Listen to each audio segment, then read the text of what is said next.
So here we have a brand new baby. Hello, baby. Hi. Hello. You a boy or a girl? Little boy. Hi. Welcome. Welcome. So here we are with the new baby. Say hi, new baby. I'm going to do an old-fashioned newborn treatment. And as far as I know, I've done a lot of studying and research. As far as I know, this is still a very well practiced newborn health thing. It's called dipping its navel. And that's exactly what I'm going to do. I'm going to get me a little cup here. I got me a cup. And I'm just going to pour a little iodine in it. And then I'm going to dip its navel. I've got me a little cup of iodine there. So basically, I got the iodine, putting it in there, and then shaking it all around to dip the navel. Mama's having a cow. Alright. And there we go. I've dipped the navel. Got it nice and iodine. Hope it not get infected. A couple other things that we do for these guys is we always try to make sure, we want to make sure that mama's milk can come out. They get wax plugs.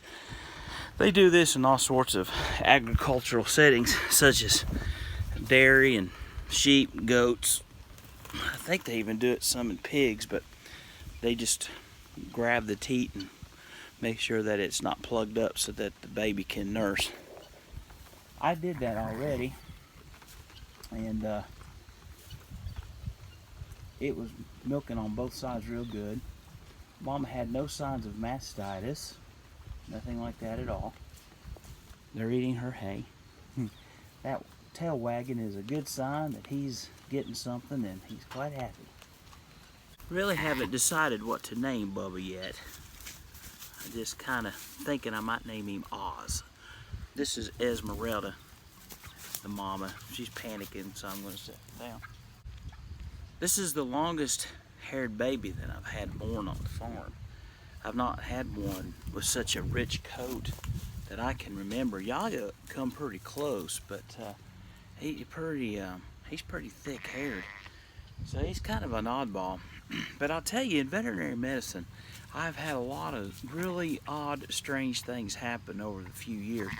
And I thought it would be a good time. Here we are in early parts of fall, and I thought maybe it might be a good idea to maybe talk a little bit about some of those odd things that I've seen. So some of the oddest things I've ever seen, I had a lady by the name of Val Carmichael. Now Val Carmichael, you don't know Val, she's a hootenanny. That was for you, Val. She's a hootenanny. But her husband decided to go out one day and hit golf balls across their field. And I got this call in the middle of the night in a panic. Her husband had hit a golf ball, and her dog had come out of the woods at the same time he hit that golf ball. And of all things, that golf ball hit that dog in the eyeball and knocked the eyeball out. I mean, what's the chances of that? I mean, it's a true story. It's just craziest thing ever. Never seen that.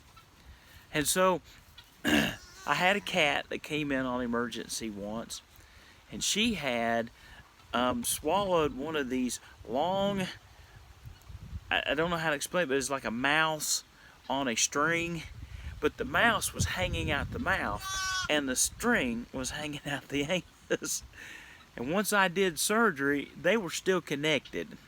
I had to cut it in several places to remove it from the cat. But I mean, holy cow. Had a dog once that decided to grab one end of the carpet and eat. And as he kept eating and pulling and eating and pulling, kept swallowing the carpet until he, finally cut it, or the owner came home. I don't remember how she freed him for it, but he came in, and I took almost a 5-gallon bucket of carpet out of that dog's gut. Did fine, no problems whatsoever. Did really well. And I mean, as far as eating things, I mean, rocks, toys. Had a dog that had run through the woods, and it had ran and stick in its eye. And the funny thing was is that the guy come in, and you could see just like a little stick.